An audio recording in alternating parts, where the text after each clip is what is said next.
webinar in collaboration with Medina Mining. Have we started recording the session? And yes, we have started recording the session. So let's begin with the dua, inshallah. Alhamdulillah. Alhamdulillah. Indeed, all praise is due to Allah subhanahu wa ta'ala. We praise Him and seek His help and forgiveness. We seek refuge in Allah from our soul's evil and our wrongdoing. He whom Allah guide, no one can misguide, and he whom He misguides, no one can guide. I bear witness that there is no God except Allah subhanahu wa ta'ala alone without any partners. And I bear witness that Muhammad sallallahu alaihi wasallam is his abd and final messenger. Sending durood upon our Nabi, Allahumma salli ala Muhammad wa ala ali Muhammad kama sallaita ala Ibrahim wa ala ali Ibrahim innaka Hamidum Majid. Allahumma barik ala Muhammad wa ala ali Muhammad kama barakta ala Ibrahim wa ala ali Ibrahim innaka Hamidum Majid. Assalamu alaikum wa rahmatullahi wa barakatuh. I welcome you all once again to ALMPG's webinar on cryptocurrency and how to mine crypto in collaboration with Medina Mining. So let's get started. First, let's take a look at our agenda today. Our agenda is pretty straightforward. You know what we have been telling since the beginning. We will first go ahead and give a quick introduction about cryptocurrencies, and then we'll talk about Bitcoin and blockchain basics.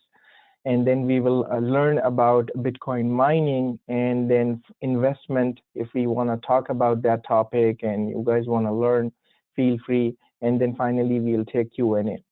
I'm not going to waste a lot of time here. I'm going to just introduce our speaker here, Brother Azam, who is, alhamdulillah, a tech entrepreneur. He has been serving and helping the community from a long time. I know him from almost, I believe, 5 years now. He used to arrange a Muslim hackathon. Those people who are living in Dallas or who have lived in Seattle, they know him very well. He's a well-known member, community member in Dallas. He got three companies, tech startups, Medina Mining, Muslim Hackathon, and Ummah Tech. He's a founder and CEO. He has been guiding, coaching, or training, whatever you can say, people about technology from long time, I believe more than a decade. So he is a well-known community member all across Dallas City and in Texas in generally. So let's get started. So Azam Bhai, I'm not going to take a lot of time. So we are logged in and loaded. Inshallah, you can start. Go ahead. Jazakallah khair, Brother Dawood, for the introduction. I don't need such a huge one, but I'm just a regular guy. So let me see if I can share my screen. Can you stop sharing? Maybe? Okay, I don't think, oh yeah, I can stop. Yeah, here, go ahead.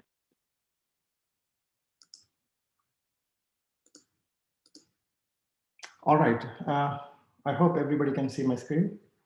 Yes, we can see your screen. Jazakallah khair. Okay, assalamu alaikum everybody.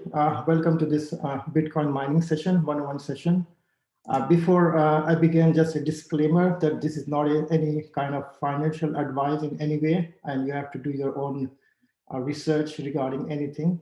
What I'm doing here is just sharing my information, what I have been doing for the last few years, and trying to see if you can, benefit from that, and also avoid some obstacles which I have faced during the time. So inshallah, let's begin. My name is Muhammad Azam, and I run a couple of projects, which you can see on the screen here. I'm going to say, I think Brother Dawood already mentioned about all of them, most of it. So let's kick in, inshallah, without delay. So everybody has, by the way, this is my fourth session in last three months. Since December, I'm taking this session on demand on different organizations and through Medina Mining as well. And alhamdulillah, I don't know if it's a coincidence or no, but first time when I took in December 22nd or somewhere around that time, the Bitcoin price was 22,000. And since then, I'm going to say every time I take, it goes up and up and up. So I hope that after this session, we will have another all-time high of Bitcoin, inshallah. So yeah, with that, let's start. So I would like to keep this interaction or this session as an interactive. It's not a boring or something. So you are welcome to correct me, because if I do something which out of my ignorance or anything, or with not much of the knowledge, because like I said, I'm not the expert. I'm just sharing what I learned. So, feel free to correct. I will be more than happy to correct myself, inshallah. All right, so everybody knows now by this time, like what is the Bitcoin, or at least been hearing the news, media everywhere, right? What is the Bitcoin? So Bitcoin, where it came from, why it came. So let's go over it, and then we will go into the mining. Before going to the mining directly, we need to understand certain concepts, certain definitions. Then it will be much easier for you guys to understand.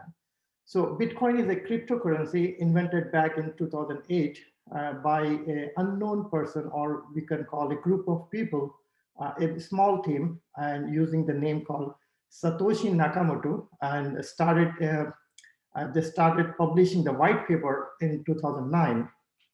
And it's an open source software. And the person or the team, basically people say it's a team of 3 or 4, and the developer who was leading, or the actual developer, was Satoshi Nakamoto. And that's a mystery that nobody knows as of today who the guy is, or the girl, he or her, whatever, we don't know yet. Only thing he left on the print was that he's from Japan, and he called himself as Satoshi Nakamoto. And nobody knows where he lives, what he does, and all kind of things. Still unknown mystery. It's very, very, I mean to say, surprising for so many of newcomers, but that's the reality. Nobody knows who is that. So anyway, let's go on to the little more definition on Bitcoin. Bitcoin is a consensus network that enables a new payment system and completely digital money. It's basically a digital money. You won't see anything in the hand, anything. It's a totally digital money. And this is the first decentralized peer-to-peer payment network that is powered by user with no central authority or middleman. What does it mean? It means when you do your banking is a central authority. You go to the bank and you do the deposit, transit, all those things. But here, in this case, it's a decentralized. No, there is no centralized authority. It's a decentralized and peer-to-peer, pure peer-to-peer. I mean to say, person A can send the money to person B without having any intermediary or any third party in between. And Bitcoin, when it came in 2009, it gave the sensation as a internet cash or internet money kind of thing.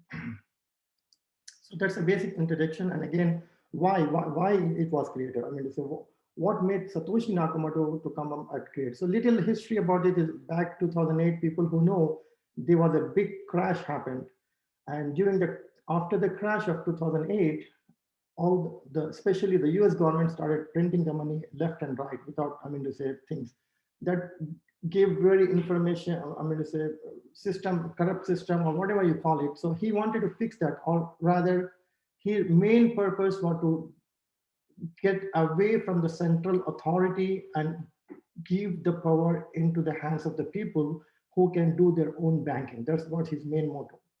So anyways, so here is the vision. It's a purely, like I said, peer-to-peer electronic cash system. I can send directly to you, you can send directly to me. That is what it is. By the way, his paper, white paper, what he wrote is available on the internet. You can go and study. It's a big pages. So if you want to know more detail why he did and what is the purpose and what it does, all his vision and everything is there. So today we are not going to cover that. We are basically defining what is Bitcoin, who created, we know, and why what was the motivation behind that, we know. So let's move on to the next one. So how Bitcoins are created or generated, right? We know for the US dollar, the government of United States of America prints the money. And for any other country, the government prints the money. That's how the money gets in existence in the world, right? Through the printer or whatever you call. But here, a lot of people don't know, or even some know, but they will be surprised to know that Bitcoin are nothing but a process. So Bitcoin are created as a reward for a process known as mining. What is mining? So we are going to learn that. So before that, I would like to give one good example here, right? you take a bank, you make a deposit, and the deposit goes to the bank. So where the deposit is being recorded, it recorded into the banking system of that particular bank, correct? And when you take out the money, again, the transaction is recorded in the same bank. So let's say, for example, you have a money in a bank A. Can you go and ask the bank B to give you the credit for that? So without wasting, the answer is no. If you have an account in bank A, you cannot go to bank B and ask for the deposit or balance. But yes, if you want, you can transfer from bank A to bank B, correct? But in this case, where is everything recorded? All the transactions are recorded in bank A because I have my account in bank A, correct? So now to understand the mining, just to give you an example, whenever a transaction is recorded, the machine gets a reward, and that reward is nothing but the Bitcoin. That's how the Bitcoin comes into the existence. So in other words, the process where there is a block, what is a block? We will come in a bit, but there is a block. In that block, there are multiple transactions. It could be 10, 100, thousands of transactions together, goes and forms a block. And once the block is formed, then the algorithm will reward that machine, the Bitcoin, as a reward. That's how the Bitcoin comes into existing. And that Bitcoin goes to the exchange and people sell and people buy that. This is how the Bitcoin is generated. So any questions here before I move forward? Okay, if you are muted, maybe you can unmute before, because if you don't understand this concept, then it may be a little harder for you to go forward. Okay, I hope silence is yes, everything is good.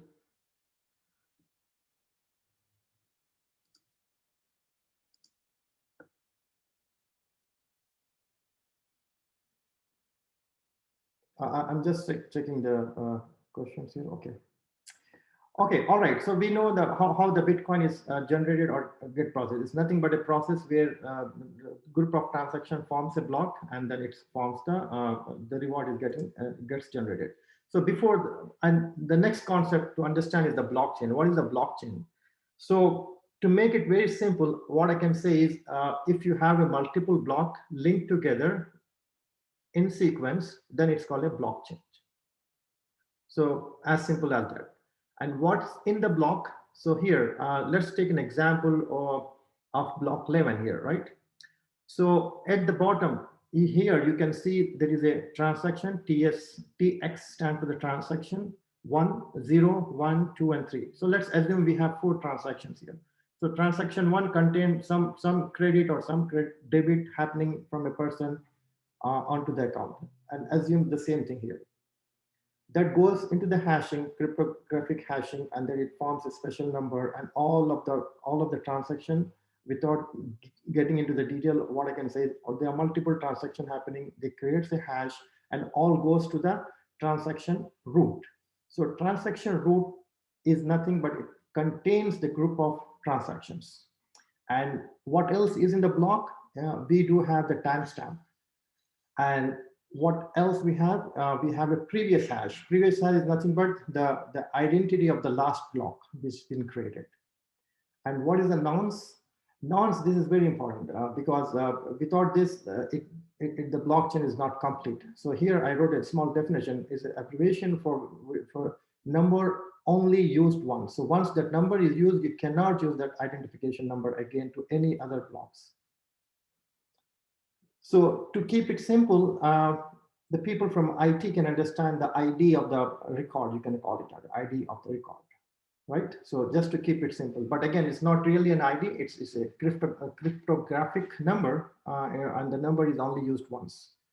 So all these 4 small section in the block makes the one whole block. And the same thing contains in every other block. So once this is linked to other is linked to this, that is how the people are calling it a blockchain. And Bitcoin is the the underlying technology of Bitcoin is nothing but the blockchain. So Bitcoin brought the blockchain into our the world to introduce that. So underlying technology of Bitcoin is blockchain, and this is a blockchain, the simple blockchain I told you. In the Bitcoin network, every 10 minutes, one block is formed. Every 10 minutes, one block is formed. And once the block is formed, the machine gets the Bitcoin as a reward. And this is what the Bitcoin contains, right? So there is a questions about the Bitcoin exchange and government regulations. I think I'm not here to talk about that. What I'm trying to tell here is what is the Bitcoin, what is the blockchain, how it's get generated, and how you can do that, and all the regulation, everything that's out of this scope here. But we can talk in the QX session at the last if we have some time, inshallah, right? So any questions on this blockchain? What is a blockchain? Because this concept is very new and it's getting implemented in each and every industry or every sector of industry rather. Because now the blockchain is no longer the only the part of the Bitcoin. It became the part of any pretty much every other smart contracts. People can type their question in the message box, in the chat. We can take a look from there, and you can also unmute yourself. Okay. I think there's been a lot of messages saying that you went a bit too fast, and a lot of people have missed what you said. They didn't understand. Okay, where do you want to start? Blockchain or go one slide up? I think go back slide up. A couple of slides up. Okay. How the Bitcoin generated. Okay, cool. Here, 1 second, I will repeat. What is a Bitcoin? Bitcoin was created by a group of people, and they called the main lead, the person who called himself as a Satoshi Nakamoto. He's the one who created and he wrote the white paper and started in 2009. And the software is open source. Open source for the people from non-IT is something where everything is already published. You can see each and every code, each and every line of the code, and all the details. That is what the open source is about. So anybody can go and read the whole thing. That is the open source. So he made it open source. Another way of understanding the Bitcoin is a consensus network that enables the payment system. So basically, the Satoshi Nakamoto came up with the concept that he wants to make the transaction between the people easy without involving any bank or any middleman. So he wanted to eliminate that part. That's what it is, decentralized. There is no centralized authority. For example, if I want to send you money, right? And if I have a money in my bank, I have to write a check, or I have to give you the, if I'm going through the banking system, then I have to write the check, and that check goes to the bank, and bank sees that I do have a balance, and then they credit or debit back to the other person, right? So we are using the middleman here, but with the case of Bitcoin, there is no intermediate. I mean to say it's directly peer-to-peer. I can send from one person to another person anywhere in the world. You might ask, what's the difference then? I can give the cash here. Yes, you can give the cash in personal, face-to-face. But if I want to send some money, somebody sitting in Africa or somebody in Europe, then obviously I have to involve the bank or some third party. But with the Bitcoin, you don't have to. You can directly send from here to a person sitting in Africa or Europe or Asia, anywhere, with just a matter of minutes or seconds, few seconds. So that was the purpose of this Bitcoin. And again, how the Bitcoin are created or generated, we all know the US dollar is printed by the government of US. Euro is printed by the Euro. Pounds are printed by the UK, right? All the currency of any country is printed by the government of that country. But Bitcoin is the unique kind of cryptocurrency where you and me can sit and print literally in your garage. You don't need anybody's permission to print it. And the printing of that is nothing but a mining. And what is the mining? I explained you, like, when one block is formed on the algorithm of the Satoshi Nakamoto, then the one block is formed, then the the whoever, in this case, whoever, I mean a computer who is making the algorithm run and make a block, then that computer will get the reward, and which is nothing but the Bitcoin. And who owns the computer technically will get the Bitcoin, right? Obviously, computer by itself will not run. Somebody has to own the computer, somebody has to run the computer. So whoever is running the computer and the algorithm of Bitcoin and forms the block, he gets the reward. And the reward is nothing but the Bitcoin. And this process is called mining, where you generate the Bitcoin by running those machines. Is that clear now?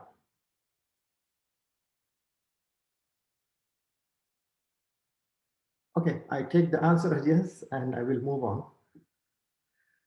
So to understand what is a blockchain, right? Why this is important and how it is more secure than the existing bank, you need to understand the concept here. So in this case, I'm just telling you on the high level, whenever there is a block, let's say the block 11. So what does the block 11 have? The block 11 has nothing but a bunch of transaction at the bottom. Each transaction can be any transaction. People might be crediting, for example, let's say, for example, transaction 0. Here, person 1 might be sending 1 Bitcoin to somebody. In transaction 2, a person might be receiving something on their end. And transaction 2 could be like, multiple persons sending. So all these things are nothing but a transaction which are cryptographically hashed. So you don't need to understand the concept of what is hashing and this and to understand. So all just remember this bunch of transactions come to the root transaction, and this root transaction section will have all the bunch of transactions. It could be hundreds or thousands of transactions here. And there is a timestamp happened. So when the block was created, it has a timestamp, date and time. And previous hash. What is the previous hash? It's a unique ID of this block attached to this one. And then a nonce. Nonce is nothing, just to keep it simple, understand it's a unique number given to this block, which cannot be used any other block. That's a unique number, will never be repeated. It will be unique. So when we have this kind of block attached to one another, it calls a blockchain. Now, what is the importance of blockchain is, once the blockchain is formed and gone here, we are in the block 12, you cannot change the block transaction here, no matter what. So there is no update for the people who are technical. There are no updates here. In our database, we can write the update SQL or methods, and you can update the database records, right? But in the blockchain, there is no concept called update. Once the block is created, there is no way you can correct. So it's already history now. It archived and it's available for the whole world to look into that. So then you may ask how the updates happen. That's a different thing. In the other block, you have to update it. Not the update, but again, you have to write the transaction. That will, for example, here when for example, when I send one Bitcoin from person A to person B, it's recorded here and it goes back to this block. In here, when the person A sends again 1 Bitcoin, which he has half of it, then that gets updated here. Not updated, actually, it's a new record is created. All right, so I will not go in much detail because for more non-technical, it might be more and more complex. So you don't have to understand this part, okay? If you don't get it, that's fine. But the whole concept of here is it's a very secure, and in last 10 years, no hacker has achieved to get inside and break the block. And that is why the blockchain is so important and so secure that the people and the governments are relying on the blockchain technology now and using that as and again, when I say transaction, the transactions can be anything. It could be a banking transaction, or it could be a deal you are making, whether you're buying a home, you're buying a car, or even they are supermarket food items going to from the farm all the way to the supermarket. Everything can be recorded in the blockchain. So transaction doesn't literally mean this one. So that's why I said now the industry is adopting the blockchain in each and every sector. So banking is obviously, this came from the banking. So banking is adopting, technology is getting adopted.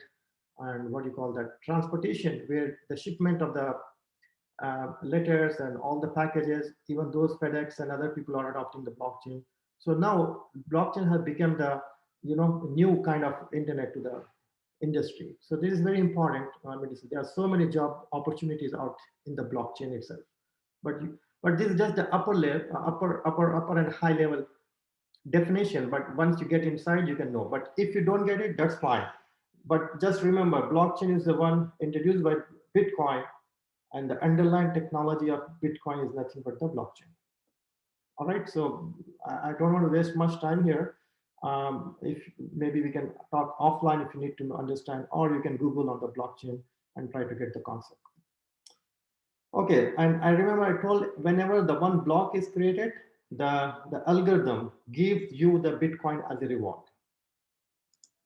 So now let's understand. So Satoshi Nakamoto in his white papers wrote that every 4 years the reward will get half. For example, if I'm running the algorithm in 2009, when my computer forms a block, I will get 50 Bitcoin as a reward. And remember, I told every 10 minutes there is one block created on the network. So every 1 minute, whoever was running the algorithm was getting 50 Bitcoins. And he also wrote in the algorithm rules that every 4 years it will drop. So if I started mining in 2012, then my between 2009 and 2011 at the end of 11, it's 50 Bitcoin. But once the 2012 kicked in, my reward instead of whenever I make one block, I get 25 Bitcoin. And then 4 years passed.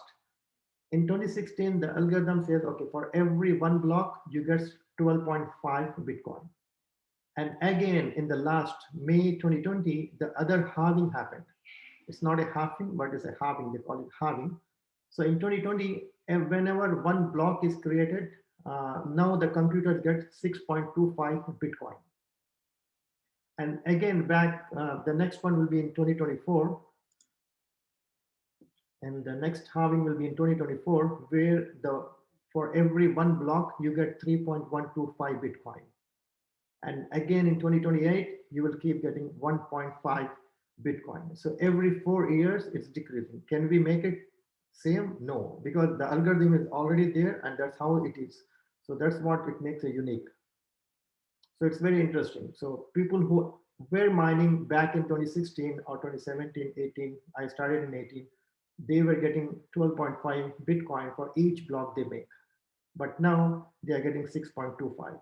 And after 2024, they will get 3.125 Bitcoin. All right, so that is the concept of halving. So I think we have enough technical knowledge. So let's show me how to make the money, right? I'm pretty sure everybody has this question in your mind. All right, so what do we need in order to run that algorithm and make the Bitcoin generated and give that back into our wallets? So all we need is the hardware and software, obviously, because it's a software. So all we need is software is already available because it's an open source. Anybody can download. So in 2009, when it was introduced, people used to do the mining on the CPU. This is the first one, the CPU, the regular computers or regular desktops or regular laptops, okay? They used to run the algorithm and every 10 minutes, one block would have got created and they would have got 50 Bitcoins, and people have mined that, including the one who invented the Bitcoin, Satoshi Nakamoto. Then the computing power, the difficulty level rised. I will come in a minute, what is the difficulty level, but it rised so much that using the computer, it was no longer profitable. I mean to say, in 10 minutes, the block was not getting generated. So we need a higher computing power. So people started using this one. Can anybody tell me what is one sitting in the middle? This? No, not a fine. I'm pretty sure if you have a kids or yourself or a gamer, you should know that. No, it's not. Yes, GPU, video card. So this is a GPU. The purpose of GPU is why, I mean, it's a GPU was introduced for the gaming mechanism, gaming computers. Why? Because gaming graphic has need more power. So GPU can give more power, not the CPU. So GPU started pitching. So people started mining using the GPU. They started putting one GPU, two GPU, six GPUs to the machines, and they were running the algorithm and generating the Bitcoins. Then came where it was no longer profitable, even using the GPU, even using the this one. So then what happened was the Bitman is the first, one of the first company to make machine which only runs and does the Bitcoin mining. With the CPU on the computer, you can have multi-purpose, right? You can run the Bitcoin algorithm, you can play the laptop, you can do any other works like Word, Excel, all those things. With the GPU also, you can do the gaming, you can browse, all those things. With this guy here, all it does is nothing but just keep mining. It whole purpose is just keep mining the Bitcoin. It's just running the algorithm 24/7.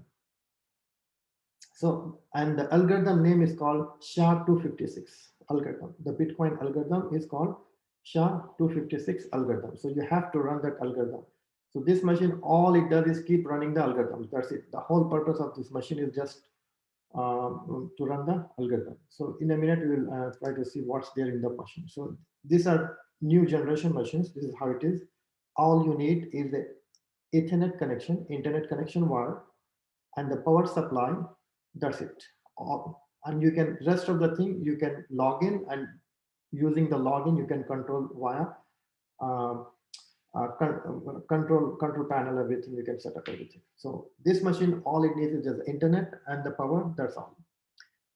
So what's inside the machine? We know, for example, in the GPU, it's a fan and there is a bunch of chips inside. Here, this is nothing but a single chip. It has multiple small chips inside and a fan to cool that. So what is this inside here? So inside this machine, we have 4 control panels, and each one will have just small chips. Some will have 16 chips in the control board, some will have 18. So, but at the bottom, at the end, what this box inside have is nothing but bunch of just small chips. And what's the purpose of this chips? This chips is nothing but, it's called application specific integrated circuit. That means it's specifically only for the Bitcoin. All it has is all the algorithm embedded inside it. It cannot run the Word, it cannot run the Photoshop, or it cannot run any other software. Only purpose of the chip is to run the whatever the software you have embedded.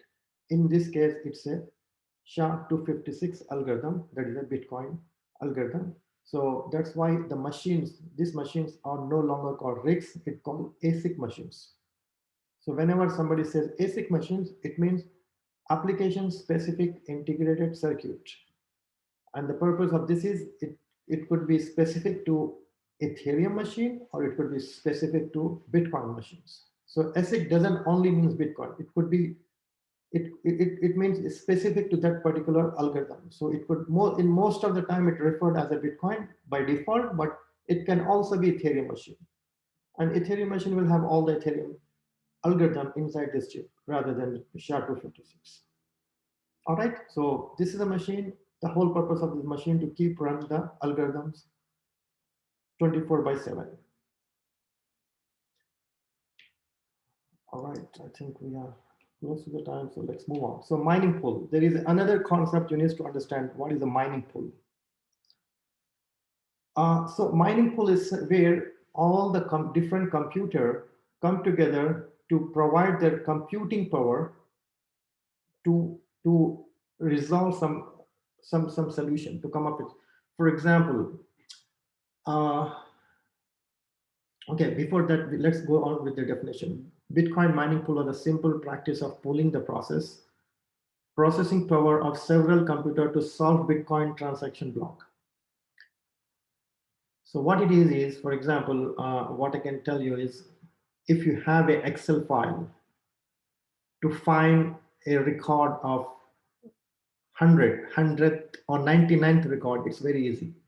But if you have million records, to find the 5696th record, it becomes a little harder. And if you have trillion records, trillion thousand records, it becomes more and more harder. Your single computer cannot able to find that much. So in the Bitcoin difficulty, it has raised in last 10 years that you cannot mine with your single computer or with your single machine here and to form the block. It's highly, highly, highly impossible to form a block using any of this. So now, today's world, or at least for the last few years, dozens and hundreds of machines get together, form their own power, share the computing power, and all of them trying to solve the block, and they create the block. Once the block is formed, then they get 6.25 Bitcoin, and that 6.25 Bitcoin is shared among all the computers who gave their computing power. All right. So that's why there is mining pool. So now there are different mining pool. There is North America mining pool. There is China, Europe, and within the North America, within the China, there are multiple pools here. There. So these are the mining pools here. So Ant pool is from China. 14.9% of the mining happening today is in this pool. So all the machine attached to this guy are working to form the block. Once this guy forms the block, he gets the reward of 6.25 Bitcoin. And that will be shared among all the computers who attach to this guy. Similarly, this. So this is called the mining pool. So you can ask me the question, why mining pool? Why can't I buy the hardware already have the software embedded in the chip circuit, so I don't need to install. That is correct. And I will put it to the internet, power it, and make it run. Yes, of course you can do it. That is called solo mining. So you are mining by yourself.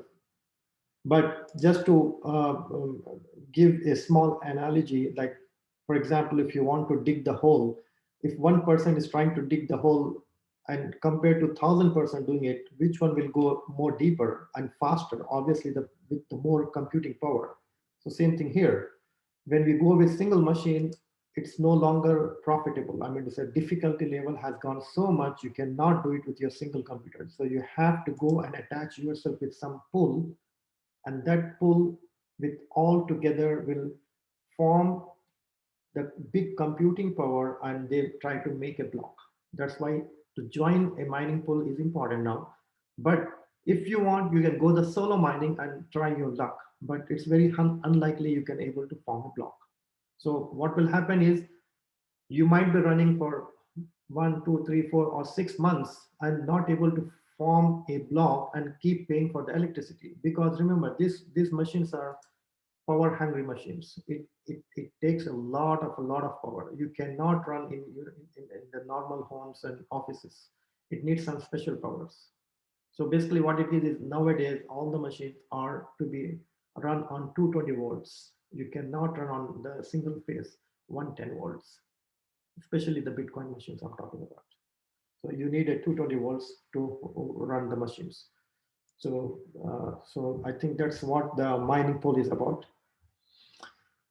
All right, so you have a mining pool. So the way to do is you buy that hardware, then you configure the mining pool, and mining pool will give you the reward for that. I have so many questions pitching in. I will answer one by one. First, let's finish up this mining thing, right? So this is the mining pool in the world, and there is no restriction. 1 month you can mine on this one, another month or another week you can mine and switch from here to there. It's up to you because you own the machine, so you have a control, so you can tell your machine to go and join any of this pool. What's the difference? The difference is this guy might be charging you 1% fee, this might be charging you 2% fees, and this might be charging you 0.5% fees. So they have their own fees. So different fees, different rules, because obviously each one comes with their own regulation. So that is what it is. All right, and once this is I took it from my mining pool last night. So basically, every day, every 24 hours, you get a reward. So here, this is my terahash, from yesterday's, and this is the reward I got from that mining for that my machine. So I got 0.00454832 Bitcoin to my account. So every day I'm getting pretty much same or more or less kind of thing. So it's not like you have to wait for 1 year to get, or 6 months or 1 week. Every 24 hours, you keep getting the rewards. So this is a live example which I'm showing you, which I took the screenshot last night from my mining pool. All right. Next one is what is mining difficulty? So this is more technical. So the way algorithm work is to keep it very simple and to understand. Satoshi Nakamoto said, whenever if block 1 is formed, then to form a block B, it should be more harder. Block 3 will be much more harder. Block 4 will be much more harder. So every time a block keeps getting formed, it's like let's take an example. You have a page, there is a 10 page. To find the fifth, it's easy. But if you double the page from 10 lines to 20 lines, and to find one specific line, it becomes easy.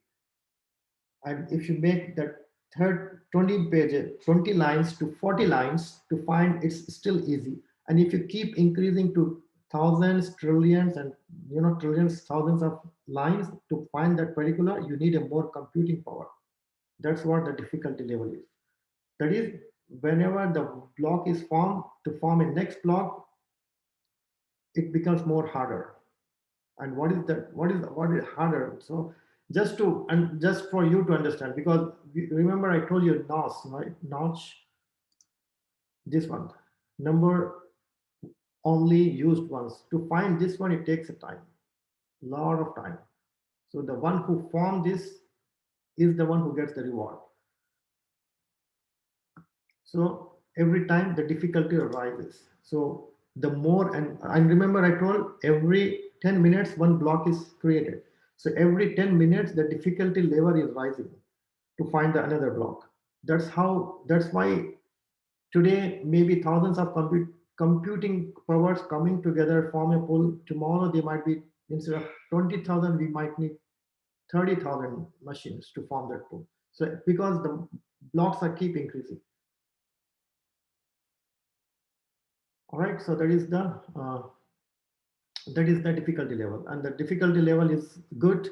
And the more sooner you get into the mining, the more you can mine, because every time the block gets created, the more difficulty level arises and less yielding will happen. And especially the last every 4 years, for example, if you think and wait for next 2024, then the mining reward will halve. So instead of getting 6.2, obviously you will not get it, but whoever gets it gets distributed. So if you're getting 1 Bitcoin for 1 month or 1 year, you might only get half of it after 2024. So obviously it makes sense to join or to come into the mining business as early as possible. Imagine the people who have started here. Imagine the people who started here, right? But again, that's a different story, because here the price of the Bitcoin was in cents. Here it was just in a couple of dollars. Here it becomes like thousands of dollars, so on and so forth. That is the reason it's halving it. All right, so that is the difficulty level. And just a caution, there is something called cloud mining.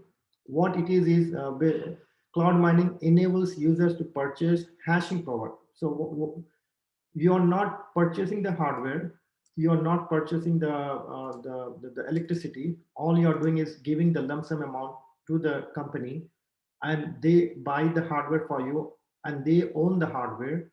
And there is a 1 or 2 year contract. You pay upfront, and they give you the hashing power. All you are doing is just leasing the hashing power.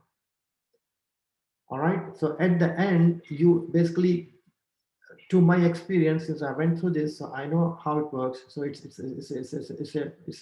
scam, I can say, or it's a where actually the company who is providing the clouding mining gets more profit than you.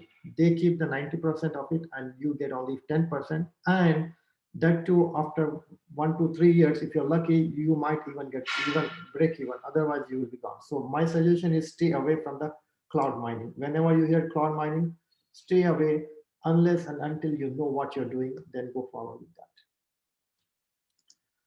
So here is some example how those machines looks like. So this is set up in my New Mexico farm. This is how the machines looks like. The data center. It's basically nothing but the data center, but it's not the regular data center. These are special data center for the mining because the voice and the hot air blown by the machines are, you cannot bear that. So let me show you one video running at my farm. That way you understand how it works and how the machine looks. Give me 1 second. Download.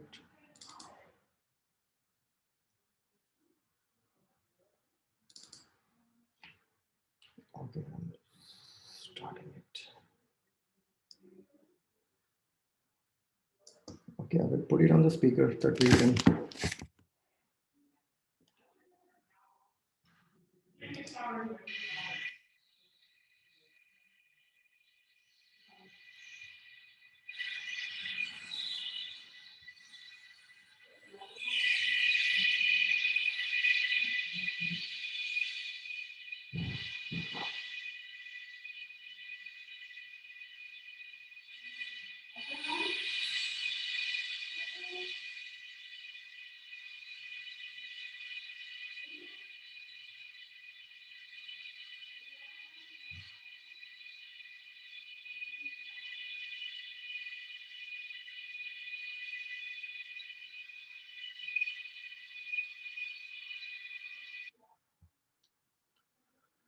All right, I'm not sure if you can hear the whole voice since I was on the speaker. So can anybody confirm the voice was there? Yeah, so yeah, and again, the voice was like not really the one which you want to hear because we're very from there, but you can assume from what the voice you have, how much power and how much hot air, all these things would gone. So usually all the machines cannot be set up in your home or in your garage, but you can ask me, Azam, you said that there is an advertisement that you can run the machine in garage. Of course you can, but not all of it. 1 or 2 is fine, you can run. With even 1 and 2, you will see how much noise and how much heat is provided. So running 1 or 2 is fine. And again, as long as you know what voltage you're running and what kind of watts you have to be careful on that. Because like I mentioned, this doesn't run on this regular power line. It needs some special power lines. That is 220 volts. So I think I do got a couple of pictures.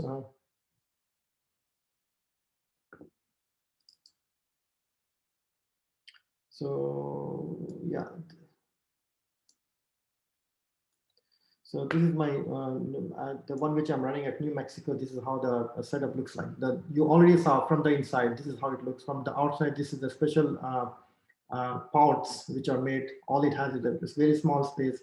It has inlet and outlet, and from here the air goes out, and there is AC for that. So it's a special. It's not a regular warehouse where you put all those things because the noise is so much you cannot bear that unless the warehouse itself is too big. So if you are interested, you can just type in mining firm and try to see the pictures or videos on the Google. You will realize, and you should be able to have some good idea on that. So all right. So what now talks about the investment, right? So again, this is not the part of this one. If you want to invest with me or any other thing, this is how it works. Never go with the cloud mining. That's fake. That's scam according to me. Because I was a victim of that as well. So just wanted to make sure you guys don't fall into that. So the best way and the good way is to directly purchase the miner and host with us. Or if you have a setup at your garage, you can run it at your garage. That's what I started with. I started with 2 miners at my garage, and then I started improving the more and more machines. And from us, you get 7.5 cents per kilowatts, and the setup fee and the VPN access for $10 per license per machine. So we can talk if somebody wants, but this is the usually rate, not just with me, with any other company or anywhere you go, if you want to co-host your machine.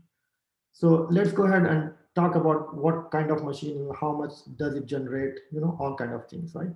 So I took the Antminer S19 Pro 110 terahash.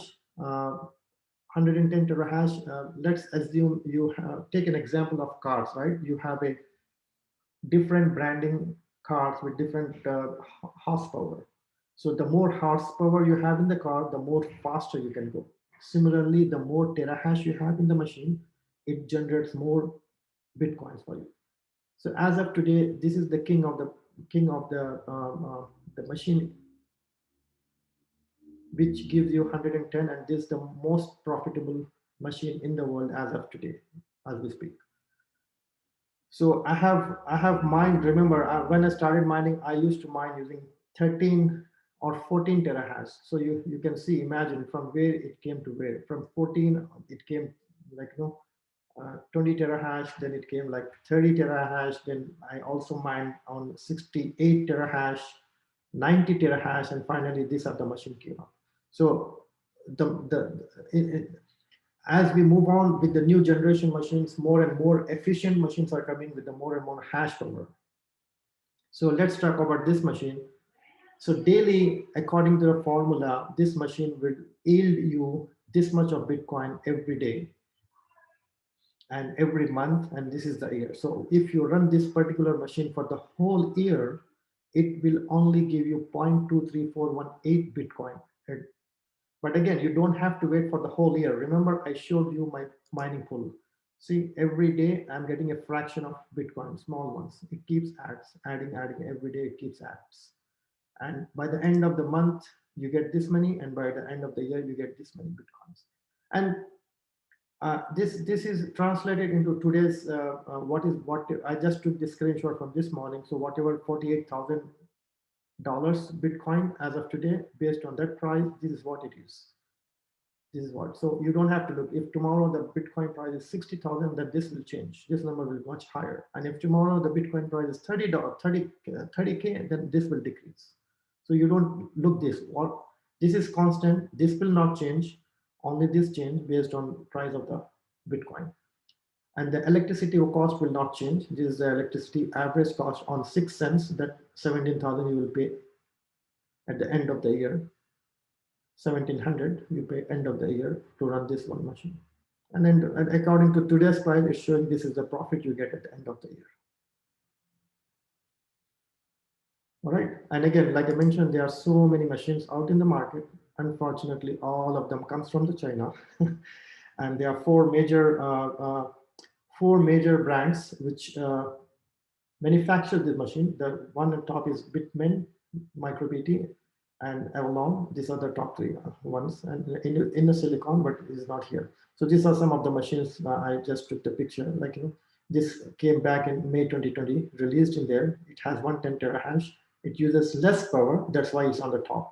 So every day, based on today's, this is based on today's rate, guys. So don't come back and say, oh, you said $25 per day, but it's generating $50, because obviously the price of Bitcoin might have gone up, or it could be $10 per day if the Bitcoin price goes down based on whatever. So this price is based on 48,000 US dollars, which is today's price, I believe. So we have different machines with different terahash. Remember, I told you different horsepower. So this is 110, we have 95, 90, 96, so on and so forth. And old machines are there which are still running, like 30 terahash, 50 terahash machines are still running. And their yielding is much lower. The highest, imagine that if the highest terahash 110 is giving you only 0.23, you cannot expect the same, this machine, the lowest yielding, that is 74 terahash, to give you the same amount here. No, it will give you different, less than this one. Remember, so the more terahash you have, the more Bitcoin yielding you get earned. So what is the rate for this? We can put in the formula. There are so many websites which holds the formula. All you have to do is provide the power and terahash, and it will give you the estimated one. So it's again, it's not 100%, it's close to this one. So nobody is, because it all based on the difficulty level. All right, so that is how it is. So with that, I would open the floor for the question and answers. And let's see, there are so many questions out there. So stay away from eBay and stay away from a lot of third-party websites. On the websites, especially the ASIC miner, the ASIC minervalue.com, it has a lot of fake manufacturings out there. And also remember, guys, if you are from US, there is a different rules applies to here. With the tariff introduced by Trump, you have to pay extra 27 custom fee on each miner you import from China based on the price. If it is a $10,000, then you pay 27% extra on top of that. All right, so with that, I open the floor for the questions. So let's start with some of the. Hi, this is Bilal. Thank you for addressing. This is beautiful. I was hoping you would cover a little bit on the other cryptos that are in the market. For example, the Ethereum and the Bitcoin Silver or Dogecoin, the hundreds, right? So could you go maybe 2 minutes on those? Are they worth it or not? Well, actually, if I mean to say, if you spend your time more, I obviously I hope and I assume like you want to get most out of it, right? So today's time, Bitcoin machines are the most which can benefit you. But again, it doesn't mean it's the only one. So yes, there is a hype going on with the Dogecoin. So for the Dogecoin, you don't need this kind of machines. Currently, the Dogecoin is, I would say, where we are here, this CPU. And I have done that. So I have used my gaming computer. I ran the Dogecoin algorithm, and I was able to generate the Dogecoin, and that using the CPU. So you don't need any special hardware or GPU kind of thing. You can as of today, you can mine the Dogecoin on your laptops or your desktops using the software. So there is some connect me later. I can send you some kind of instruction where there is a instruction which you follow and you can keep generating. Assalamu alaikum, Brother Azam. I have a question about Ethereum 2.0, which is coming in next 2 years or something. So is it because many people are, mostly people are mining on Ethereum. So, and their conversation going on right now, there's a conversation going on right now that Ethereum will no longer be mineable. So is it what you see? Like, is it going to happen with the Ethereum, or is it something different scenario? And my second question is it GPU mining is still viable for Bitcoin or no? Because I see some videos like people are using 19 GPUs, 18 GPUs, and mining the Bitcoins or Ethereum. Brother Wajid, Jazakallah khair for your question. So it might help a lot of people. So I will start with the second question first. So mining with the GPU on the Bitcoin is not possible. The people might be doing the video you might be seeing might be pretty old, or even if they are doing it with 19 GPU, it's not worth enough to do that. So just to tell you, and we are on the right screen here. So this GPU, one GPU, and if you take the machine, this machine is 10x faster than this GPU. So now you can imagine if you're running one of this machine, then you need 10 machines of this. And I could be wrong. Nowadays, it could be much more hash rate. So it all depends. Remember, I told you 110 terahash is the top we have as of today. So you need to convert. If those 19 machines or 26 GPUs, whatever it is, how much terahash is giving? You can compare that with this, and obviously each GPU will suck a lot of power. So you need to. It all depends. You put in the formula, the power, and all those things, and you can imagine. But to my knowledge, I don't think GPU is able to be profitable. But using the Ethereum, yes, you can still mine. The Ethereum is in the stage where you can still use this GPU, and there are Ethereum machines out with the ASIC machines as well. So it's right now it's happening in between. For Doge, we are here. We can mine using your laptop or desktop. For Ethereum, we are almost end of the life of the GPU. We are because the ASIC machines came for Ethereum and they are giving much more high rate. And coming to the first question, for the people who don't know, we all know that Ethereum is out there. Ethereum is the second currency. and it has a good value. And the developers of Ethereum are working towards 2.0 version of it. Once the 2.0 release, then Ethereum will no longer be mineable. It's called a power of work.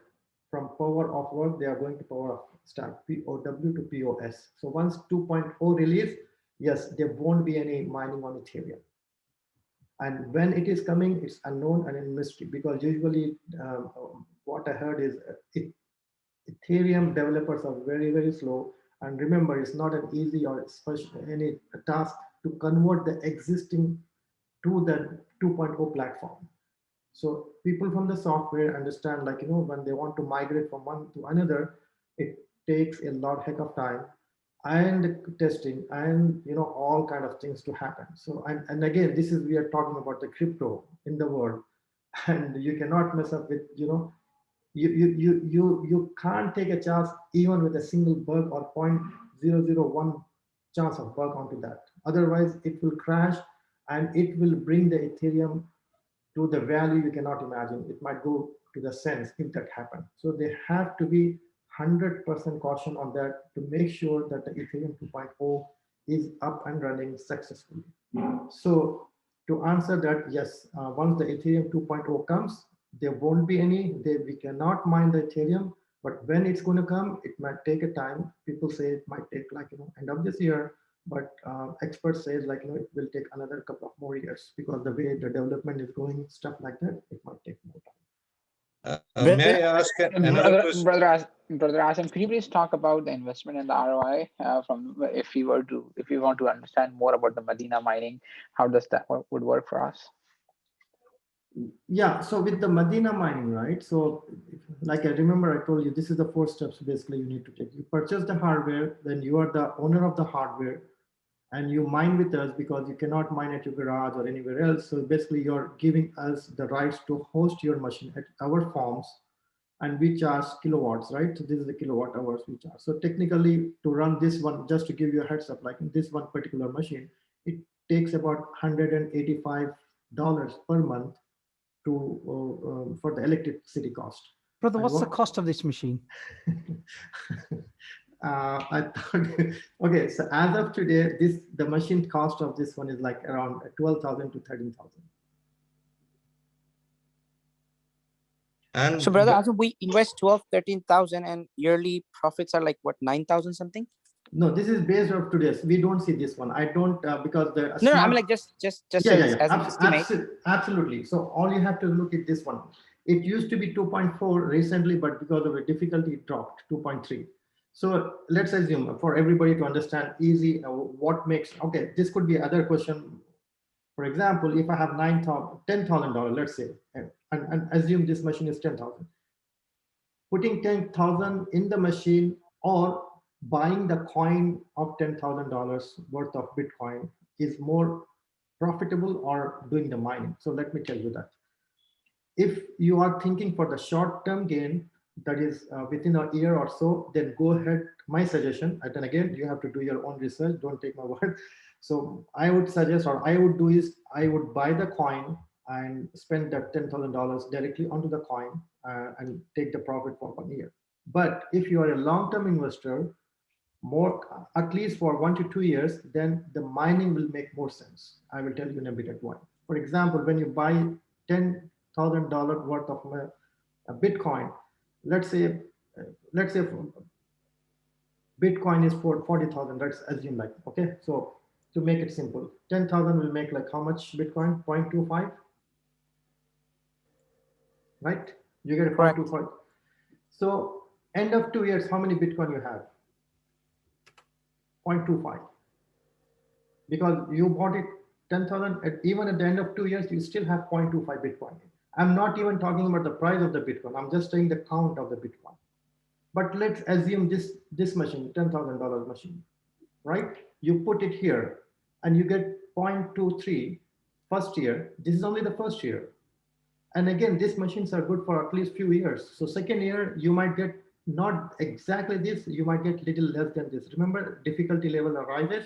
So instead of 0.23, Then second year, you might get only 0.21 or 0.20. And third year, you might get only 0.19. So every year you're accumulating. So at the end of 3 years, you go back and look, $10,000 of Bitcoin is still 0.25, but the mining might have given you 0.45. So how long before this machine is obsolete, brother? All right, I will come to that one, but Hello, brother. Can you also tell us what your monthly costs are, please? so yeah, okay. So I was telling something, I just skipped my mind. Okay, so this will accumulate, right? Accumulation will happen every day. You don't have to wait for one whole year. All right. And the absolute of this machine will last, we don't know. This machine came in 2013. So let me tell you, the machines which the generation 7, that is the machine which came in 2014, they are still profitable as of today, and they are still running it. So even after 6-7 years, they are running it. All right. So now these machines are 2020 generation machines. All of them I'm talking about. So anybody here from tech can understand all of this. Okay, so let me tell you, the 14 terahash machines, right? The 14 terahash, which I used to run a few years back, those machines were using the chips, these chips, which are made of 28 nanometer chips, 28 to 8, okay? Today, the new machines which are coming are based on 8 nanometer chips to 10 nanometer chips to 12 nanometer chips, between this range. So if you're from IT, you will understand what the efficiency has increased and the power has dropped. So that said, all the 2020 generation machine will last at least for 5 years for guaranteed. But will you get same amount of Bitcoins? Answer is no, because the output will be same. The machine is not doing the first year, the machine will still give you 110 terahash. Second year, it will give you 100 terahash. Third year, it will give you, but the amount of Bitcoin you're getting will be decreased because of Bitcoin network difficulty, not because of machine. So these are good at least for 3, 4, 5 years. But again, it's an electronic. So it's like any other electronic. It can go fault, chip can go wrong, power supply can go wrong. All those things is possible. And again, we have repair for all of those. It's like your television or washer and dryer, right? You purchase it, you keep it. After one warranty, if it's something goes, you fix the part. Otherwise, it will keep running. Just to be honest. Brother Azam, somebody posted in the chat the same machine is costing 2,000. So isn't that great? Correct, or is it like fake advertisement? It's a fake. I would purchase hundreds of those if anybody is selling at 2,000. Okay, and I promise I don't go back on my words. I will purchase literally 100 if somebody is selling on 2,000. Great. So could you post the link where actually we can go ahead and buy your, Yeah, okay. So mine is, my website is not up to date always because I'm so much busy with other stuff. So you always contact me if you need any machine, or you can always go to the manufacturing machines and try to find those machines, right? So my contact is medinamining.com.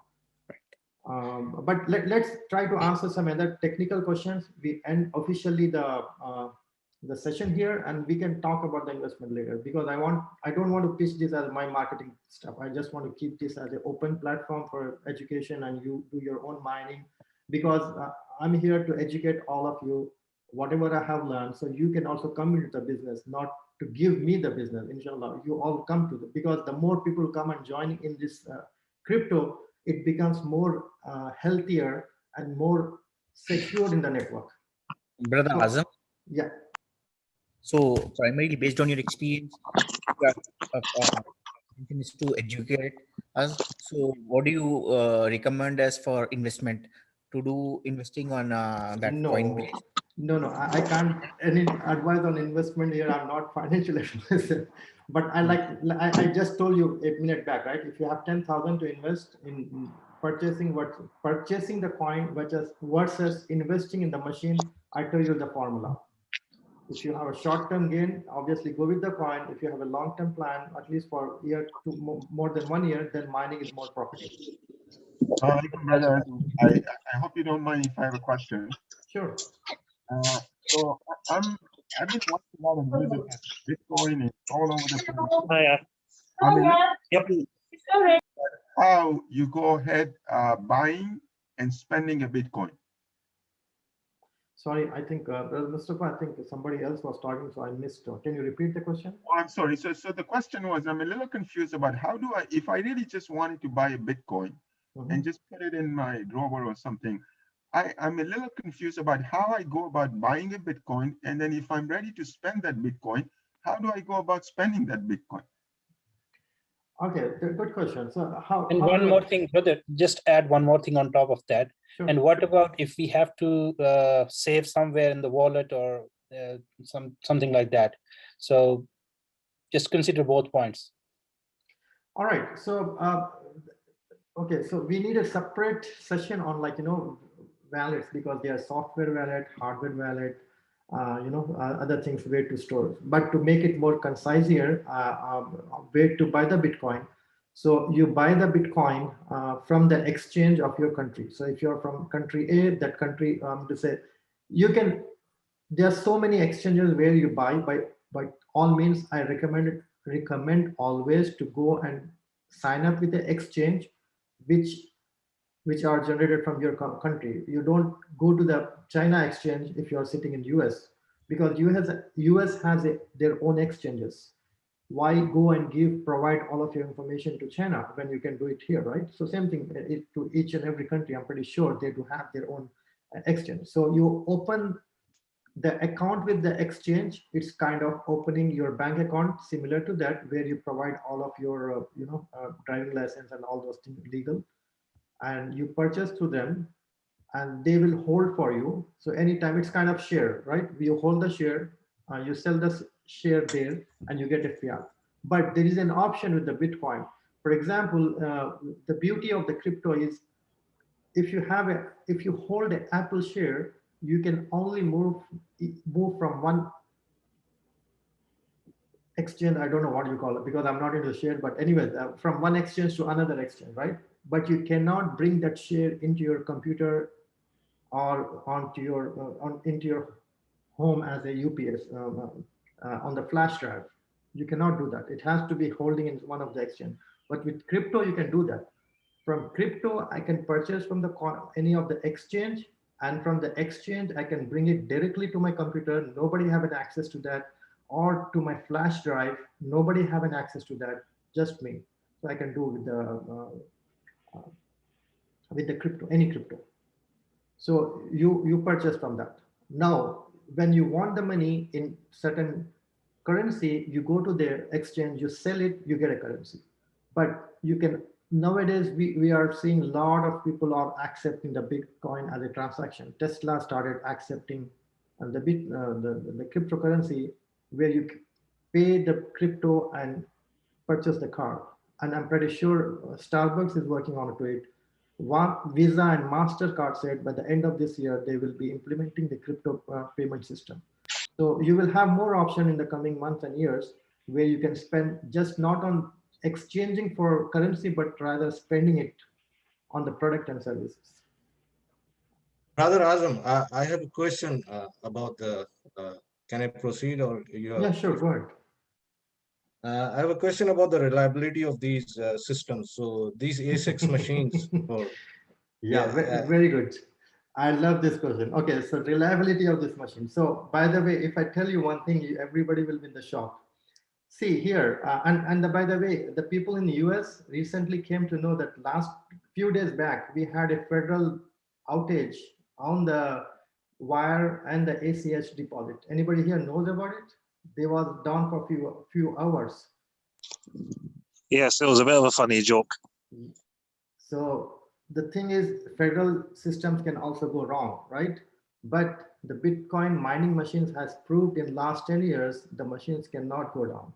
The only way for machine to go down is each and every machine in the world running has to be shut down. It's like the whole internet has to go down.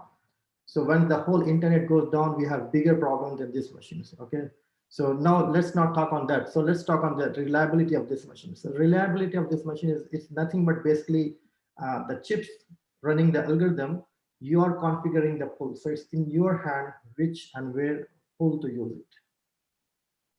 And just to add, I told you you'll be surprised to know that when you do the transactions, where are these getting recorded? I think I forgot to mention that on the slide. All those transactions, for example, when you do a transaction in a bank, it records in the bank database. So bank has a copy and copy of copy and a copy of copy, right? So if something goes with system, they brings the backup. If something goes with the backup, they brings the backup of the backup. With these machines, with the Bitcoin or any cryptocurrency, we said nobody owns it, no government owns it, and it's a decentralized. That means each and every machines running would carry those transactions. So if you shut down all the machines in the world, nobody would do the transaction. I mean to say literally nobody can do the transaction on the crypto. You cannot sell because there is no way to validate your balance, and there is no way the other person can get because there is no way that the machines are doing the transactions. So, Brother Azam, related to this, you say there is no database to hold it and your machine is holding it. But if your machine goes down, that means that we are going to lose the currency, or No, absolutely not. So the way that this is more technical, but I can just give you a hint. So the way it works is when one transactions gets recorded, it broadcasts to all the machines. So everybody, all the machine will get the copy of it. So once all the machines get a copy, then it's kind of every machine is holding. Even 10 machines gone wrong or down, other machines have a copy of it. So you mean just your machines, or like machines all over the world gets that information? Same information, yes. That's how, for example, when you okay, go ahead. Sorry. One question is like, say for an example, like, see, we understand, right? What we are storing, that has to have some capacity to store, right? Say for an example, you have 10 records. The other machines doesn't even have that capacity to store 10 records. They might have just capacity to store 9 records. So how are that capacity being expanded all over the world where the whole data is getting shared across? Okay, so what's happened is physically it not gets stored, right? So every 10 minutes, the block gets generated, it gets verified, and it moves on. It sends the copy to all the machines. Every machine is validate that, and it goes to the pool, and the pool has certain rules where they do the backup of those kinds. So your machine and my machine will not have all the backups. Those machines would only be running the current block to find that nodes and to complete the block. That's it. But the actual copy and everything will not be basically sitting physically on your machine. It will be somewhere else in the blockchain. Gotcha. So that if that somewhere else gets kind of shut down or something, then we lose the entire data? Like I said, each and every mining pool and other things are right. So it's like in order to happen that the whole internet has to go down. And that is only for temporary. Once the internet is back and all the machines are back, then you are back in the business. So it will not lose anything. Gotcha. So, can I ask you an investment question? Just hold on 1 minute. So let's if we don't have there any technical questions, I would like to end the session here, and I would like to take the investment as a separate, not on this one. Brother Azam, I wanted to ask something about the blockchain technology. What kind of like programming languages are required to delve in this blockchain technology, or from a student's perspective, if he wants to make a career out of it, can you advise or shed some light on it, like what kind of programming languages he should know regarding the blockchain technology? What is it exactly? Well, blockchain, if you know, I mean, say if you know the JavaScript, OOPS concept, then you can definitely go into the big blockchain development. But if you're a beginner, then obviously you have to learn the basics. And again, there is nothing on the Bitcoin, because Bitcoin is literally the store of value. but definitely you can learn the Ethereum smart contracts, how those are created. And with the Ethereum, there are so many other third party who are using the Ethereum as a platform to generate or write the smart contracts. So there are so many tools out there. So, but you need to understand the fundamental concept, which I told you on the blockchain, right? Once you know that, then using any tool, you can develop that. The whole concept of the blockchain is pretty much the same thing here, which I explained you on this block, right? So the whole blockchain, Right. it doesn't matter whether it's a Bitcoin blockchain or it's Ethereum blockchain or it is a Binance blockchain or whatever. The whole blockchain concept is pretty much same. So Azam bhai, one question based on that one. I think when I put together those last three questions together, right? The actual question is like, so if we are investing to buy a couple machines with you with Medina Mining, right? So it's not that one question is, so it's not that we are going to program or do anything mining. The system is doing that because it has the algorithm already, right? That's one question. Absolutely. Right. So when you're trying to mine, right, you don't need to know the blockchain. You don't need how the software is work. Unless you want to, yes, you want to know the knowledge, that's best. But as an investor, I don't need as an investor, you just buy the bunch of Bitcoin, run in your machine, run into garage. If you don't have that capacity, go find some mining farm which will host for you, and with the host, they will also provide a day-to-day maintenance thing, definitely. So all you need to give is just your wallet address, and this is the amount you keep getting every day. That's all you need to see. Oh, so the second question is, like someone asked, right? Like if everything goes down, this is distributed to every computer, so everything is lost. So what we are earning every day based on that investment is actually transferred to the wallet, right? So that's where it is actually. Absolutely. On a daily basis. You're absolutely right. So every day. But again, let's see one more quick here before I jump on. Every 10 minutes, one block gets generated. So your machine run for 8 minutes. And it's down for 2 minutes. And in that 2 minutes, your pool got that reward, right? So the question is whether your machine will get the reward for 8 minutes, yes or no. The answer is yes. You will get the reward for each and every minute your machine is providing the computing power. So it's not like a traditional way where, for example, it goes down. For example, you are doing some programming and you forgot to save the file, right? You are doing the coding, forgot to save it. Electricity gone, everything is gone. Gone, But here it's not like that. The beauty is like, it records everything. And also, if the machine is down due to some reason, you are still holding all the money or accumulated already, which you already got, you will not at all lose. You still have that. So once the machine is back, and again, all these rewards are not attached to this machine. All the rewards, the machine is generating and it's putting on the internet on the blockchain. So you can grab anytime. So it's not that machine has it. So it pretty much looks to me like, you are, instead of outsourcing and putting 10 people at work, you are putting 10 computers at work and they are computing. So the pool is keeping track of who is working for how long, and whatever the project is completed, this much of earned, and it is getting distributed at the end of the day based on your performance. Exactly. Yes. I see that. Yeah, makes sense. Thank you. Thank you. Brother Azam, one Brother quick Azam, question. can you please go one technical question, slide? Yeah, I will take the last technical, then we will jump on to the investment. Slide 8 and 9, the Bitcoin halving.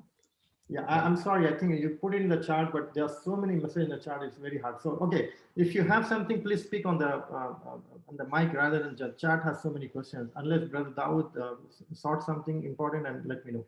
So, okay, 8 and 9, right? So, halving. So this is the rule, right? The Satoshi Nakamoto wrote in his algorithm that whenever one block generated, I will give you 50 Bitcoin. When the second block is generated, I will give you 50 Bitcoin. It keeps on. And he says every 4 years, I will drop the reward to 50% down. So from 2009, when it came to 2012, the reward dropped from 50 Bitcoin to 25. So now when I'm mining in 2012, when I form one blockchain, I get only 25 Bitcoin. Now in 2016, the same block I form, now I'm getting 12.5.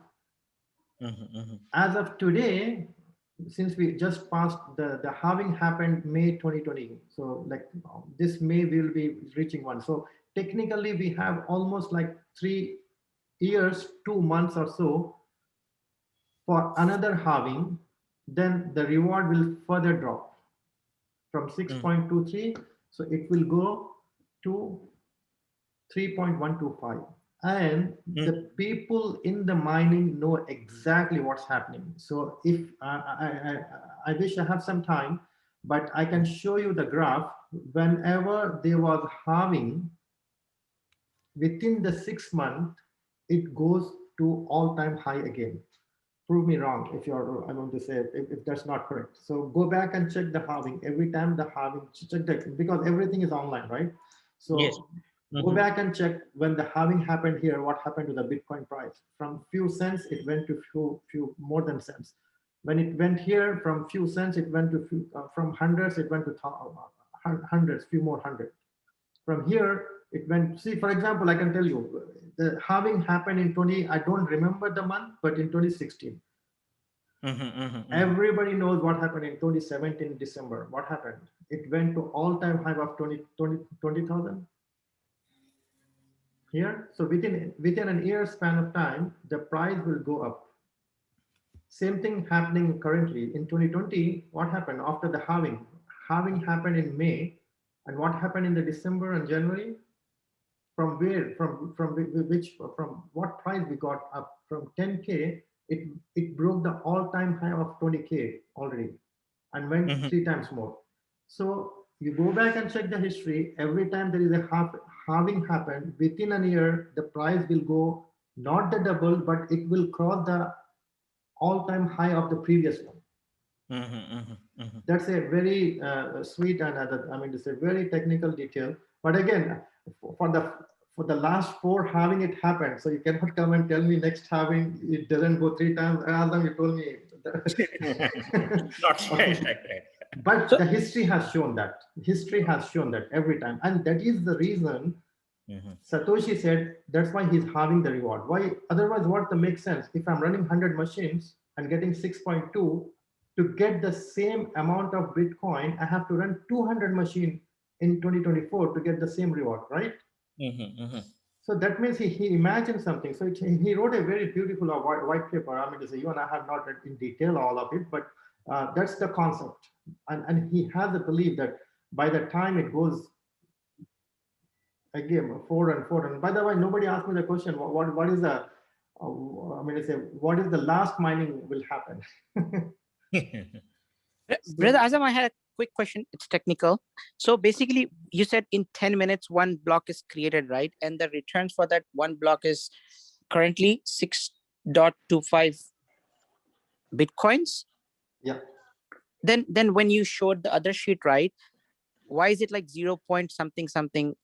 Like that is a little bit confusing for me. See, I told you, 1 Bitcoin, 1 block cannot be formed with 1 computer.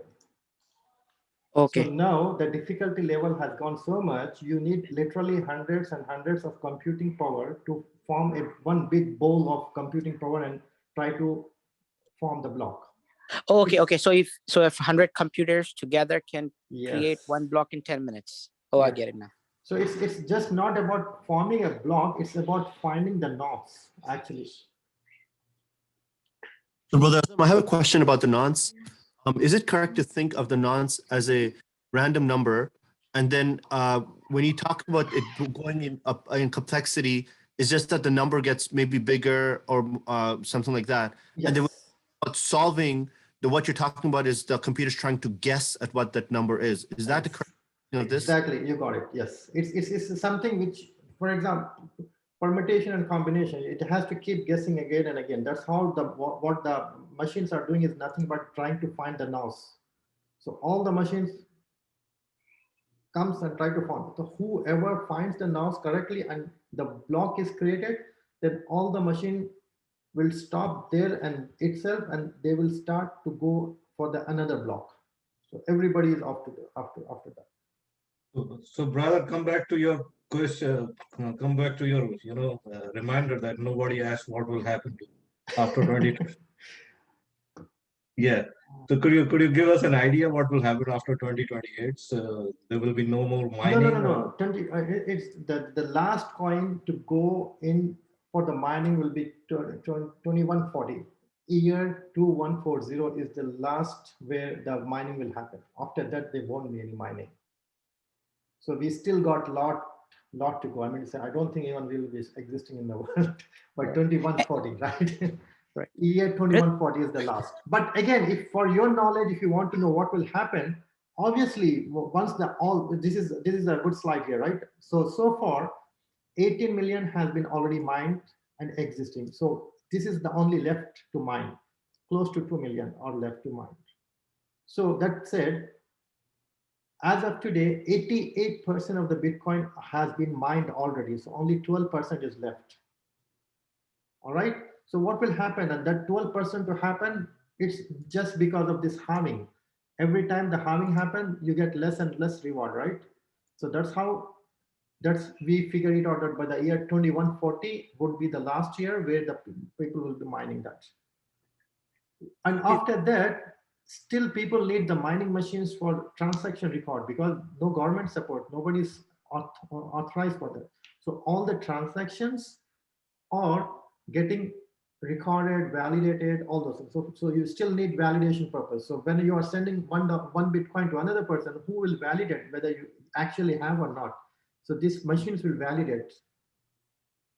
So you still need that. One so quick question. Yeah. What if tomorrow government issues a restriction or a ban on this? It happens so many times. It's not just a restriction, right? So see here, for example, there are two kinds of people who come into the crypto. One is the people who think, oh, it's doubling, tripling, I will make $1 million and get away from that. That's fine, come and do it. But the real purpose, or at least where I started and where I end up is different. I started as, okay, I will make some money, but when I started learning more and more, being a technical person coming from the IT, I would like to learn more about the blockchain, and then I went into the mining and all those things. So I like the beauty. I like that all the banking system are corrupt. They suck the blood of the common people, and we know what happened with the Wall Street bets. Everybody knows, right? So rich are getting richer. That's how it's working. But with this crypto, the thing we are trying to do with the crypto community is giving the power back to the normal people's hands. You control your own money. To me, putting again, this is my personal opinion. Don't take it. That I feel as if I have more control of my own money, I feel more secure, and I think it's more halal to do that rather than keeping in the banks, where the banks utilize your money towards earning the interest and they keep it. But it's unfortunate that we don't have any other security. That's why we're keeping in the bank for Muslims. I mean to say for the people who don't involve in interest, right? So banks are making use of it, but here you have your own control over it. So again, to come with that, what was the question you said? You asked? Sorry, I just yeah, the restriction thing, like tomorrow, yes. some federal agencies. So you see the challenge here, right? Now, since the government doesn't control the machine, they try to create a fear amongst the people. Oh, Bitcoin is going to zero. So that we have already seen that in 2017, where there was a lot of fear. Oh, it's crashing and this and that, and we are banning and all things happened.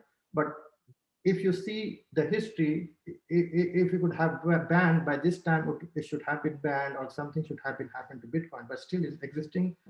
It crashed 80%. It went from 20,000 back to 3,000-ish. Came back again, right? It's not the first time happened.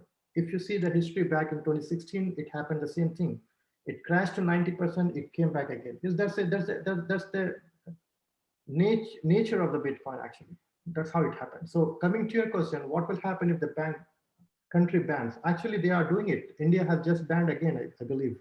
Why? Not because it's a unsafe or it's not good thing. It's because they don't have the control now. So if the government doesn't have a control, obviously they will try to create a fear, create anything to make sure it comes. So now all the governments, what they are doing is it way above their hands to ban anything. So even if US bans today, China, Russia, Europe still are in the good hands.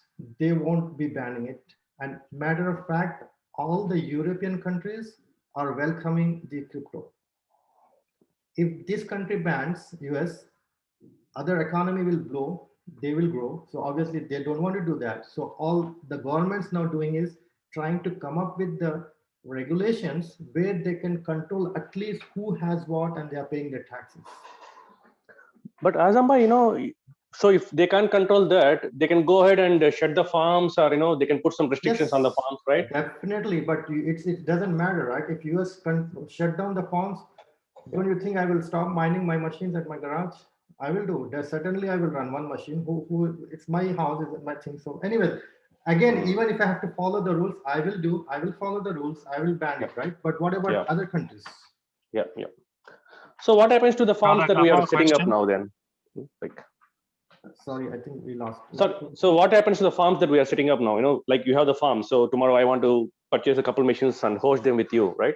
Okay. So and then if something comes, so it's like any other investment, kind of like. Yeah. It's kind of anything. For example, it's same thing like company. You're running a company and government comes and say, okay, this company has to XYZ reason ban. Then obviously all your funds and everything come on, or 400. Yeah, makes sense. The beauty here is people from any world can mine anywhere. You don't have to mine with me. You can sit here, put your machine in Russia, put your machine in China, you mine it, you bring it to your wallet. That's all. Yeah. Makes sense. Yeah. So, brother, I have a question.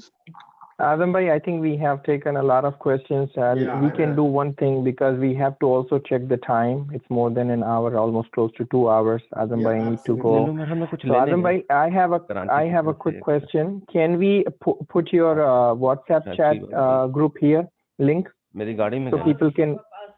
Please go on mute. Okay, let me mute everybody.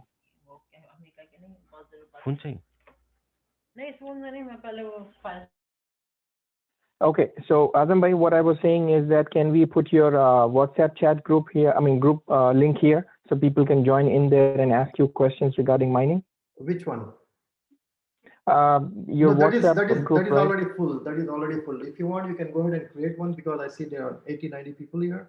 So at least we can get 50, 60, or they can ask me the questions on the email, or we can officially end here. And I do have 20 more minutes, so I can answer the rest of it.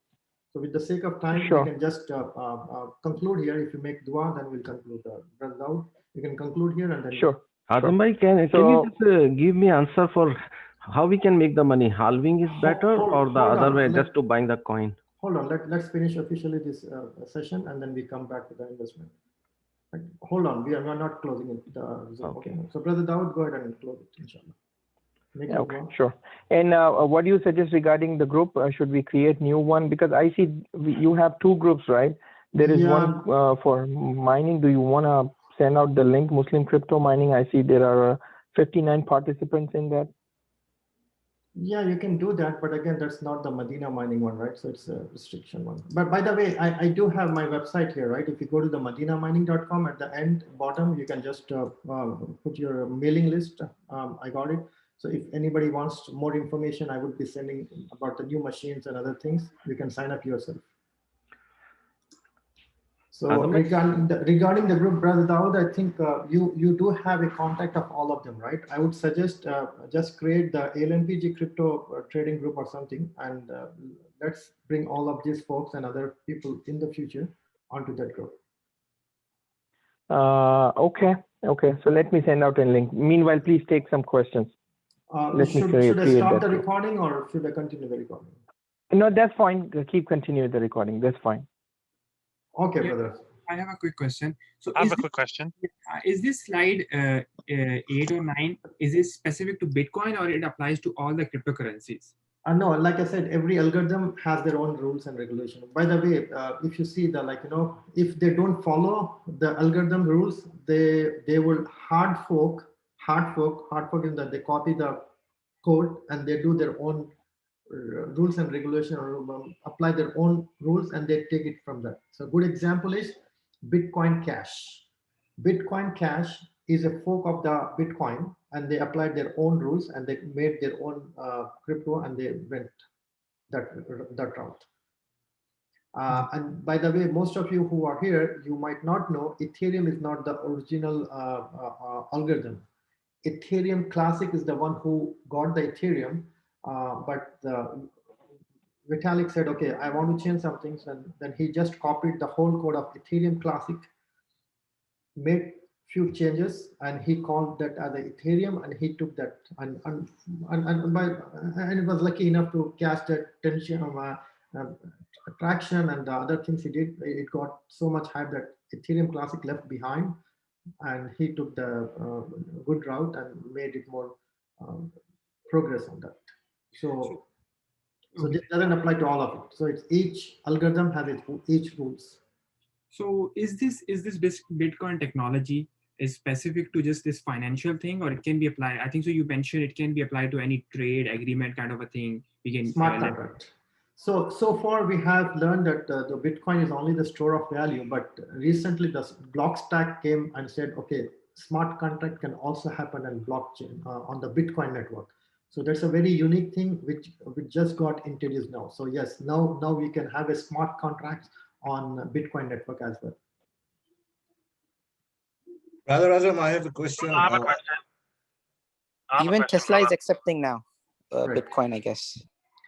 Yeah, there's if Master and Visa card already announced at the end of this year they will do the transaction available with crypto. So meaning that if you have to do some credit card payments, will they accept Bitcoin? Yes. Oh, okay. Yep. Even PayPal is going to start accepting Bitcoin. That's what they say. So, Brother Azam, thank you. What is, if I can ask?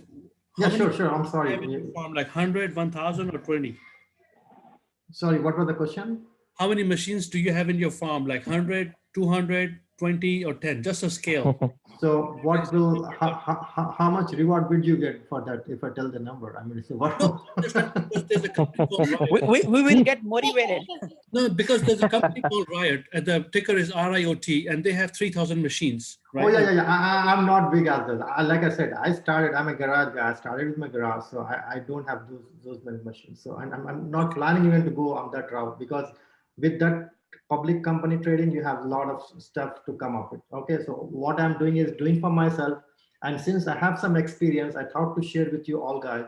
You can start your own, but if due to some reason, if you can't, you can. I actually running this for last 3 years, but I have opened the Medina Mining for public only like last December, so just like 3-4 months now. And Alhamdulillah, I got 50 machines from different clients running sitting under my umbrella. So I just started open. I mean to say, Brother, I have a question about the mining pools. You know, if I wanted to start at my garage or I wanted to start my own farm, so what pools do you suggest to go with here in US and in Canada? Which pool you are asking me? Which pool? Mining pool. Well, actually, if you have came that far long, you should know what's the difference between each pool, right? Which one is giving you more. So if you're asking my suggestion, I would go based on what you got, whether you have one machine, because it all varies, whether you have one machine, two machine, whether you're running for yourself, you're running for your client, all those things matter. And so the best mining pool, to my knowledge, are Slash pool, F2 pool, via BTC pool. These are pretty good ones. Okay. And if I need any consultancy from you in regards to setting up the mining farm, so can I reach out to you by email or something? Yeah, certainly you can do that. Brother, how old is the most recent machine? How old is it? When did it come out? Which one? The mining machine, the recent one. Mining machines are there since like 2013, 2012 early, but every few years they get new machines or new generation machines, right? So, yes. So the new generation 2020 machines are all new generation based on from 7 nanometer all the way to 12 nanometer in between. Some brands has 8 nanometer chips, some has 12 nanometer chips, some have 7. So these came out in 2020. Yeah, this is the release dates for this version. Okay, thank you. Azam bhai, actually, you can tell one thing about, if anyone in this group or in this meeting wants to invest with you with the Medina Mining, you can just say, like, what would be the procedure? Just like a high level thing, like what would be the procedure? Like, okay, we invest $10,000 with you, and then you purchase a new machine, or you assign one machine. No, or how it does? I don't take the cloud money. That's what the cloud mining is about. What the cloud mining does is just give you the hashing power rate. So you can not the cloud money. Yeah. So now No, I'm not just the cloud. With you, yeah. So with me, right, I only suggest to purchase the whole machine, and you take the ownership of it. So you own it. You just hosting at my firm, and for that I'm charging you the electric fee and other fees. And that's all. And every day you can see the pull in your name. I mean to say, when I say I don't want to show literally the live account, but this is the screenshot I just took live. Okay, so every day you can see it. It's not like you have to wait for a week, month. Every day you can see what's your earning. Brother Azam, is there any contract or something we could see? Azam, I have a question. Okay, go ahead. One more. Azam, can I ask a question, please? I've been waiting quite a while. I'm sorry. Yeah, go ahead, Brother Azam. Yeah, I'm from the UK. Sorry, it's my manners here. You said it costs like $10,000 to $12,000 for that Antminer S19J. So do we send, like, if we want to invest, do we want to send the money to you and you keep ownership of the machine? No, actually there are two ways. Number one is either you allow me to buy on behalf of you, and it will directly come from China to our mining firm, and we host it. Or if you got a much better deal, you purchase it and you send me the miner directly. So either way, I mean to say, I'm not forcing you to buy only through me. You can get the whole machine, 1, 2, 10, whatever machines. And if I have a capacity to run those many machines, then I will give you the address. We go into the contract, and we can get into that. Yeah, that was my question too. Thank you for the question. Also the answer. Yeah.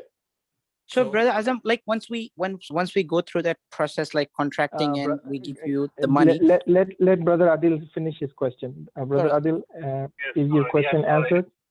Yeah, that question's been answered. Yeah, that's fine. Okay. Okay, so if Do you have anything else? No, it's okay. That's fine. Thank you so much. It's nearly evening time here. Thank you. Hello, Azam bhai, this is. Go ahead. Hello. Azam bhai, मेरी ये पूछना था कि just have a question that this is the only way we can make money through mining, or the other way we mentioned like we buy the bitcoins directly, like for example $10,000. Right. You can certainly buy the Bitcoin directly from the exchange. There is no. But the making the money of ratio is kind of down. Maybe if you just buying the, or is better investment. Just to keep in one sentence, if you have a plan or budget or strategy that you want to get some gains within a year, then buying the coin is better. But if you have a long-term plan, at least to run about more than 1 year, then mining would give you the more benefit. Okay, thank you. Okay. And just to give you guys, like, the big companies, just somebody asked me, the Reut already got like 25,000 machines also. So this is also a public trading company, Marathon, and they bought 70,000 S9 series, the new generation, and the worth of that is $170 million. Okay, for that 70,000 machines, and they're not even getting right away. They will be given to them by the end of the December 21. So every month they are shipping it, the Bitcoin. So the demand is so much that they are not able to fulfill the right away. So even after paying $170 million, they are not getting those machines right away. Same thing with the Reut's here. Here. Brother Azam, so if we let me finish this one. 15,000 machine, and again remember they ordered back in 2020, December 2020, right? And so the worth of these machines are like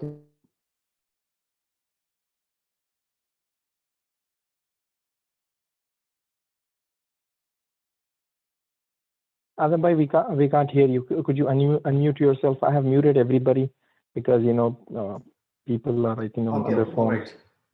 So even the Reut has ordered 15,000 machines back in 2020 December, and they are not even the worth is 35 million, and they're not even getting right away, and they are getting by end of October 2021. So the point trying to say here is, we are sitting here and looking something else, but the big companies are investing heavily on the machines and trying to mold as much as they can. So, brother Azam, one quick question. So basically, example, say if we are investing to get that mining machines, right, 12,000, and as per current projections, annually we are still making $9,000. So by the end of the year, still we are getting $9,000 back, right? If the price sticks to 48,000, Yeah, yes. on current Yes. projections. So eventually, it's not a risk. I'm just assuming it in a different way. So still long run, you can still make money. Yeah, absolutely. If the price goes up, your basically right now the break-even time is 1 year because the price raised for the miners, right? Correct. All close Correct. to 1 year. But if the price rises up more and more, the break-even time will shorten. But the price goes down, your break-even price will go further. That's how it is. So we getting money every day in our wallet, right? It's Yes, not absolutely. even somebody's holding it. No, every day. You can just put it in your anytime you want. And that wallet is like it's on Bitcoin, or is it actual currency?